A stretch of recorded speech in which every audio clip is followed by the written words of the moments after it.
cible des fonds activistes, contesté par ses équipes, le PDG a finalement été renversé ce dimanche et remplacé à la présidence par l'ancien président du conseil du groupe Legrand, Gilles Schnepp.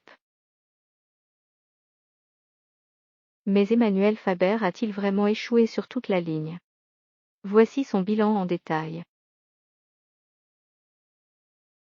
La messe est dite. Après 6 mois de campagne hostile, le patron de Danone Emmanuel Faber a été remercié par son conseil d'administration.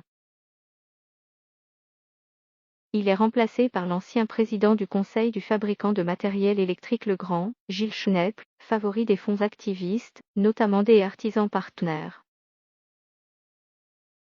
Cet ex-HEC de 62 ans va désormais accélérer le recrutement d'un nouveau directeur général venu de l'extérieur et d'envergure internationale. Pour assurer l'intérim, un duo est nommé. Il est composé de Véronique Panchienati-Bozetta, actuellement directrice générale internationale, et Sean Grant, actuellement directeur général Amérique du Nord, qui seront respectivement directrice générale et directeur général délégué. Pour ceux qui n'ont pas suivi ce psychodrame inédit dans une société du CAC 40, rappel des précédents épisodes. À la mi-octobre 2020, l'annonce du départ de la directrice financière, Cécile Cabani, une des dernières à soutenir Emmanuel Faber, a mis le feu aux poudres. Les fonds activistes, Bleu Bell d'abord, puis le plus influent Artisan Partners, sont alors sortis du bois pour réclamer un changement de tête. Même Franck Ribou, qui avait donné les pleins pouvoirs à son poulain en 2017, s'est retourné contre lui. Dans le tumulte médiatique, certains ont oublié de se poser la question centrale, a-t-il vraiment démérité? La situation du groupe ne semble pas désastreuse d'un point de vue économique. Emmanuel Faber a, en revanche, profondément déstabilisé et asséché ses équipes de direction. Le plus grand défi du futur directeur général sera de leur redonner du souffle. Le cours de bourse a dévissé de plus de 30% en un an. Il s'est rétracté plus vite que la moyenne du secteur en 2020, pointent les activistes.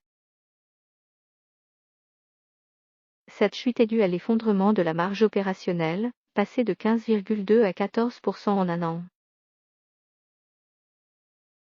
Lors des résultats annuels de février, Emmanuel Faber a mis cette contre-performance sur le dos du Covid.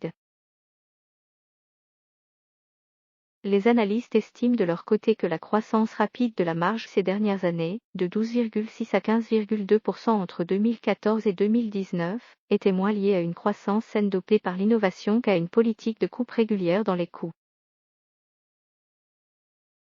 D'où le retour de bâton. Attention cependant à ne pas comparer des choux et des carottes. Si les concurrents ont fait mieux que Danone, c'est grâce à des activités stimulées par la pandémie, la nutrition animale et le café pour Nestlé ou les produits d'hygiène chez Unilever.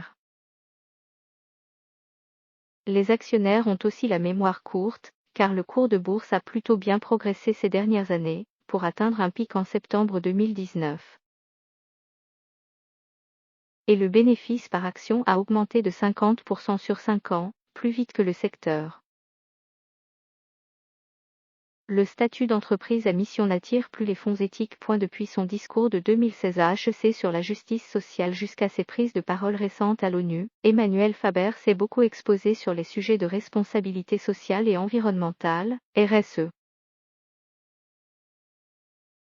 Avec lui, le double projet économique et social cher au Ribou père et fils, qui visait à mieux rétribuer les partenaires du groupe, est devenu une mission quasi messianique, apporter la santé par l'alimentation au plus grand nombre sans abîmer la planète. En juin, les actionnaires ont plébiscité à plus de 99% son nouveau statut d'entreprise à mission, créé par la loi Pacte en 2019, qui oblige Danone à rendre des comptes sur ces sujets. Première du CAC 40 à s'engager dans cette voie, elle sera aussi peut-être la dernière. Car non seulement ces beaux objectifs ne font pas vendre plus de yaourt ou d'eau en temps de Covid, alors que tout le monde se préoccupe de sa santé, mais même les fonds d'investissement éthiques, qu'il avait un temps plébiscités, ne privilégient pas plus Danone que ses concurrents.